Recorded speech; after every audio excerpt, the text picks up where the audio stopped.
everyone, it's day 79 of the Vendée Globe, and within the next 24 hours, we're going to know the outcome of this just incredible race. When we were talking on Sunday, we were talking about any one of these four boats that had the potential of winning.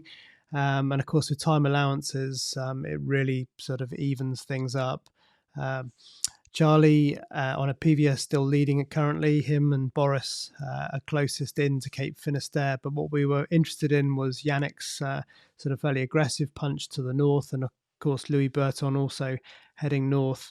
And on Sunday, we were talking about whether that would be enough with the increasing pressure coming from this low pressure coming in behind them, whether it was going to be enough to get them in behind Charlie, and of course with the time deficit, also the time allowance that Yannick has, whether he had enough to win the race. So let's have a quick look at the tracker, and this was the situation when we left off on Sunday.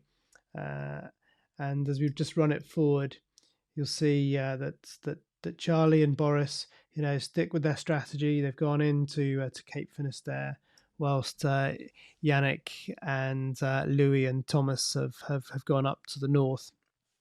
And there's a reason for that. I mean, Charlie is almost certainly, sailing to the conditions that he's got. The wind is going to build behind him, but there's nothing really he can do about that. So he's just picking the shortest route and sailing, the fastest he can to the finish. Of course, the guys behind have the benefit of this depression that's coming in, which over the next sort of 6 or 7 hours is going to steadily build the breeze for them and accelerate their trajectory towards Le Sable d'Olonne. So let's have a quick look at the weather, and this is the situation at now at 11 o'clock tonight here in the UK. And if we just roll forward to 4 o'clock in the morning, in fact, we'll go a little bit further. So if you go to, that's 8 o'clock tomorrow morning, and you can see this building, this purple bit. This is the breeze that's building in behind.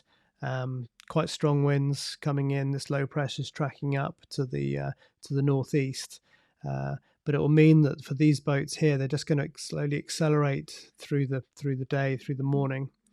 If we go to the time when Charlie's due to be in, which is sort of around 8 o'clock tomorrow evening, and you can see he's going to finish the race quite comfortably. But the critical thing here is how quickly Yannick can get across the line. And in this situation, he's still probably got 120, 130 miles to go. But he's, got a fantastic angle, strong wind, should be able to sail directly to the finish. And he's got this 10-hour time allowance that he's able to make up. So let's just go forward again to Thursday, early hours of Thursday morning. And here you can see the boats should be coming in with that strong breeze. So even for the likes of Damien Seguin and Giancarlo Pedotti, they're going to come in with this strong breeze as well.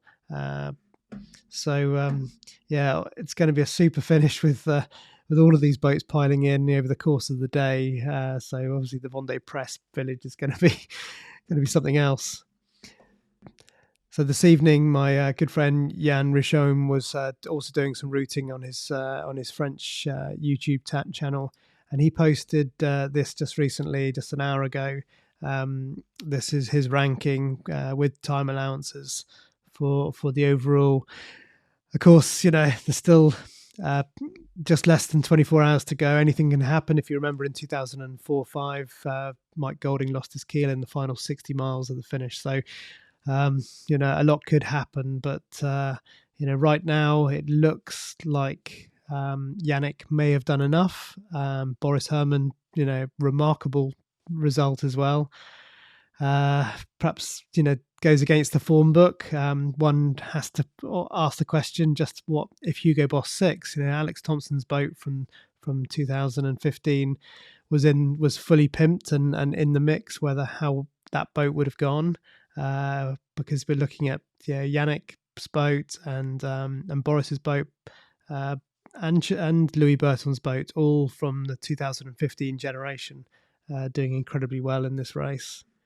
So that's it for tonight. We're obviously going to be up early in the morning watching this all play out, but let's keep our fingers crossed they all arrive safely with no incidents in what is going to be the closest finish of the Vendée Globe.